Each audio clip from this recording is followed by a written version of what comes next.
الحمدللہ رب العالمین والصلاة والسلام علی اشرف الانبیاء والمرسلین نبینا محمد وعلی آلہ واصحابہ اجمعین وبعد۔ اس سے پہلے کے حلقے میں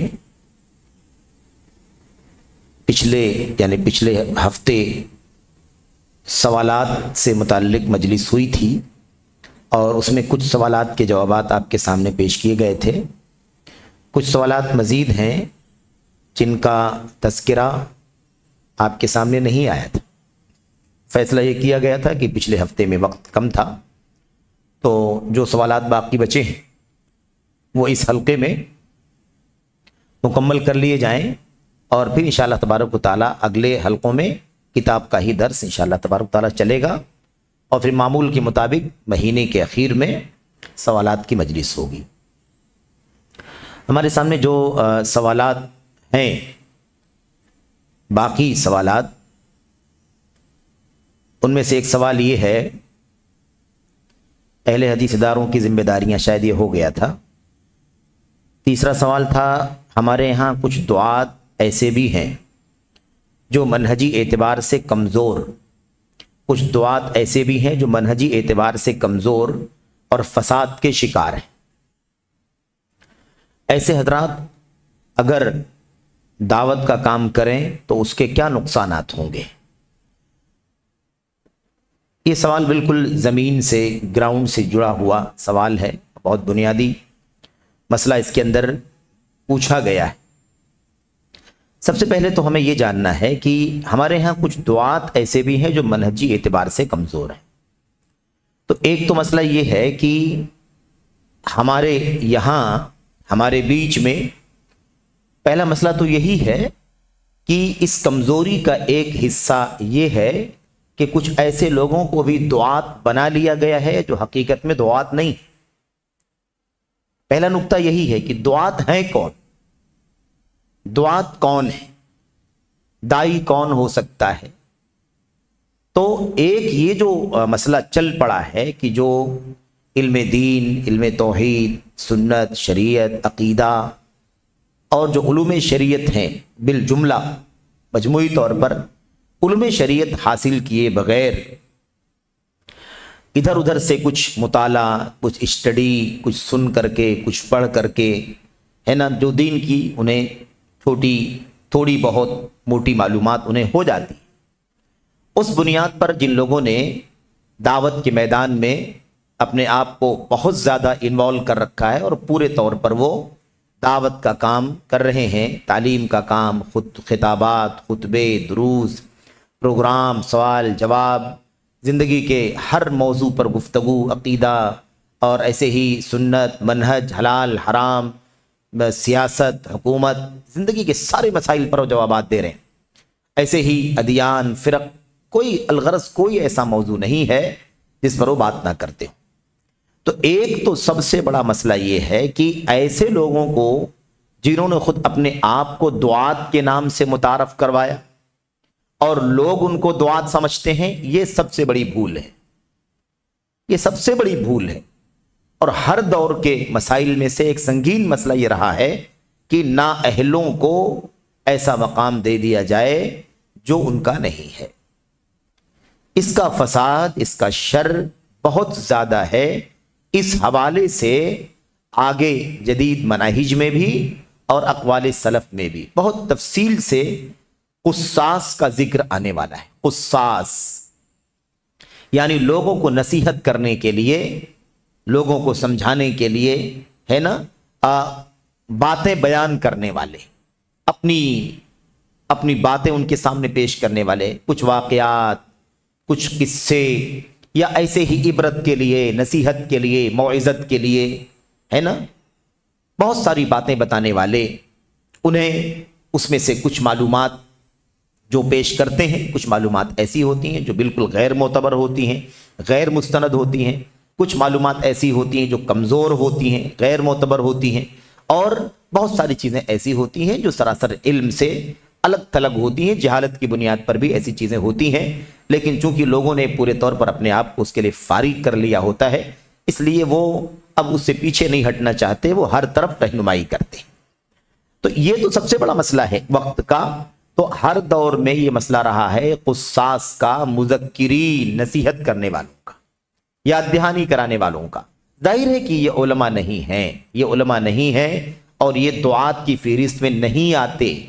دعوت علم سے جڑی ہوئی چیز ہے. بار بار یہ بات اللہ کے کلام میں، نبی کی سنت میں، سلف امت کی سیرت میں، علماء کے یہاں بار بار آتی ہے. قل هذه سبیلی ادعو الی اللہ علی بصیرہ، میں دعوت دیتا ہوں، یہ میرا راستہ ہے، میں اللہ تبارک و تعالیٰ کی دین کی طرف، اللہ کی طرف دعوت دیتا ہوں علی بصیرہ، علم کے ساتھ. تو دعوت علم کا ایک دم یعنی لازمی تال میل ہے. بغیر علم کے دعوت کا تصور ہی نہیں کیا جا سکتا. بغیر علم کے ایک آدمی بحیثیت منصب دعوت پر فائز ہو جائے، یہ کسی بھی طرح سے روا نہیں ہے میرے بھائی. یاد رہے، یہ کسی کی ذاتی تنقیص کے لیے نہیں یہ بات کہی جا رہی ہے کہ فلاں کی تنقیص ہو جائے، فلاں کی شان گھٹ جائے، فلاں کی توہین ہو جائے یا فلاں پر نقد ہو جائے، اس لیے نہیں. یہ دین ہے، یہ شریعت ہے، یہ اصول ہے. اللہ تبارک و تعالیٰ نے اپنے دین کو علم کا دین بنایا ہوا. یہ دین علم پر مبنی ہے. علم کتاب، سنت، علم راہ سلف، اس کے ساتھ ہی آدمی آگے بڑھ کر کے اپنے علم کے ساتھ عمل کرے اور اس کے بعد لوگوں کو اس کی دعوت دے. تو علم کے بغیر کوئی دعوت کی بات درست نہیں ہے. اس بارے میں بہت ساری چیزیں امت کے علماء نے لکھی ہیں. تو علماء ہی دعوت کا کام کریں گے، علماء ہی دعوت کا کام کریں گے. ورنہ چلتے پھرتے جس کو جو معلومات ہے وہ معلومات شیئر کر دے. کسی کو دیکھے کوئی برائی کرتا ہوا اس کی اصلاح کر دے، کوئی حدیث معلوم بتلا دے، کوئی مضمون معلوم ہے بتلا دے، کسی صحابی کا، تابعی کا، کسی سلف کے کسی کا کوئی واقعہ، کوئی اثر معلوم ہے صحیح طور پر وہ بتلا دے. کسی کو نماز نہ پڑھتا ہوا دیکھے کہ نماز نہیں پڑھتا ہے، اس کو کہے کہ نماز پڑھو، کیونکہ اللہ تعالیٰ نماز کا حکم دیتا ہے. کسی کو جھوٹ بولتا دیکھے اس کو روکے کہ جھوٹ بولنا حرام ہے. کسی کو خیانت کرتا ہوا دیکھے تو اس کو منع کرے. یہ تبلیغ ہے. یہ کیا ہے؟ وقت پر جو مسئلہ، جو غلط آپ نے دیکھا، آپ نے اس حوالے سے جو بات آپ کو معلوم تھی آپ نے پہنچا دی. یہ ایک الگ چیز ہے. اس نام پر کوئی اسٹیج، ممبر اور پلیٹ فارم کا دائی، عالم، مفتی نہیں بن سکتا. خلط ملط کرنا اچھی چیز نہیں ہے. خلط ملط کرنا اچھی چیز نہیں ہے. جو بات معلوم ہے وہ بات بتا دینے سے کون روکتا ہے آپ؟ لیکن یہ کہے کہ بھائی اب میں ویسے ہی اسٹیج کا مقرر رہوں، ویسے ہی ممبر کا خطیب رہوں، ویسے ہی مسائل کا جواب دوں، ویسے ہی شریعت کے سارے مسائل پر امت کی رہنمائی کروں، تو دائی بھی، عالم بھی، محدث بھی، مفتی بھی، اس طرح سے جو علماء کا جو مشن ہے، اور وہ بھی اپنے اپنے تخصصات اور اپنی اپنی علمی حیثیت کے اعتبار سے ان کا مشن ہے، آدمی اس پر فائز ہونے کی کوشش کرے تو یقیناً وہ اس کی ذات کے لیے بھی نقصان دہ ہے، امت کے لیے بھی نقصان دہ ہے، عوام کے لیے بھی نقصان دہ ہے. لوگوں کے ایمان، عقیدے، منہج، عمل، سلوک، سب میں وہ کہیں نہ کہیں خطرے کا سبب بنتا ہے اور بن رہا ہے. تو یہ ایک بات تو یہ طے ہو جائے کہ دعات جو یہاں کہا گیا، کچھ دعات ایسے بھی ہیں، دعات ایسے بھی ہیں. تو یہ بات طے ہے کہ یہ دعات نہیں کہلائیں گے جب تک ان کے پاس علم نہیں ہوگا. اب اس کے بعد بات آئے گی کہ دعات جو صحیح معنوں میں دعات، یعنی جو علم والے، جنہوں نے علم حاصل کیا ہے، جنہوں نے علم حاصل کیا ہے، علم شریعت کو پڑھا ہے، خواہ وہ مدارس میں پڑھا ہو، جامعات میں پڑھا ہو، اداروں سے پڑھا ہو، اسلامی تعلیمی مؤسسات سے پڑھا ہو، یا اہل علم کی شاگردی اختیار کر کے علمی حلقات میں پڑھا ہو، مساجد کے مستقل حلقے. ہمارے یہاں تو ماحول نہیں ہے، لیکن مثال کے طور پر سعودی عرب ہے یا خلیج ہے جہاں پر مستقل علمی حلقات ہیں. مساجد کے اندر حرمین شریفین میں، یہ بھی ایک بہت بڑی خوشی اور سعادت کی بات ہے، شرف کی بات ہے اور اعزاز کی بات ہے کہ الحمدللہ سعودی عرب نے حرمین شریفین کے اندر علمی حلقات کو بھی کلیے کا درجہ دے دیا ہے. یعنی بکالوریوس جس کو ہم کہتے ہیں، اجازہ، اس کا درجہ دے دیا ہے. یعنی جو 4 سال بی اے کی تعلیم حاصل کر کے کوئی حدیث میں، کوئی فقہ میں، کوئی عربی زبان میں، کوئی قرآن میں، کوئی سنت میں، کوئی تاریخ میں جو بی اے کی ڈگری حاصل کرتے تھے، الحمدللہ تعلیم کو، حرمین شریفین کے حلقات کی تعلیم کو اتنا منظم کر دیا گیا ہے کہ علمی حلقات میں بیٹھنے والا بھی بی اے کی ڈگری لے کر کے 4 سال کے بعد نکلے گا.